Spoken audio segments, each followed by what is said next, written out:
আর আল্লাহ পাক অনেক কিছু মাফ করে দেন, কিছু কিছু বিষয় আল্লাহ পাক মোটেই পছন্দ করেন। তার মধ্যে একটা হচ্ছে অহংকার, তার মধ্যে একটা হচ্ছে শিরক, তার মধ্যে একটা হচ্ছে অন্যের হক নষ্ট করা, তার মধ্যে একটা হচ্ছে আদম সন্তানকে হত্যা করা, তার মধ্যে একটা হচ্ছে বৃদ্ধ বয়সে ব্যভিচার করা, তার মধ্যে একটা হচ্ছে মুরতাদ হয়ে যাওয়া। ওই যে খ্রিস্টান হয়ে যাচ্ছেন না, খালি মরেন তারপর বুঝবেন, খালি মালাকুল মউত আসুক তারপর বুঝবেন। আল্লাহ রাব্বুল আলামিন বলছেন তার রাসূলের মাধ্যমে, কেউ যদি সাক্ষ্য দেয় আল্লাহ ছাড়া কোনো মাবুদ নাই, মুহাম্মদ সাল্লাল্লাহু আলাইহি ওয়াসাল্লাম শেষ নবী, ঈসা ইবনে মারইয়াম আল্লাহর প্রেরিত নবী, আল্লাহর পুত্র নন, জান্নাত সত্য এবং জাহান্নাম সত্য, এই পাঁচটা বিষয় যদি কেউ সাক্ষ্য দেয় ইনশাআল্লাহ সে জান্নাতে যাবে, তার আমল যেমনই হোক না।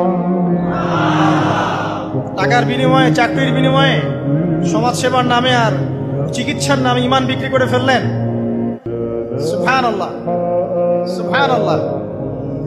তোমাদের এই পৃথিবীতে বেঁচে থাকার চাইতে মাটির তলে চলে যাওয়া ভালো। আবর্জনার কোনো প্রয়োজন নাই আল্লাহর এই জমিনে।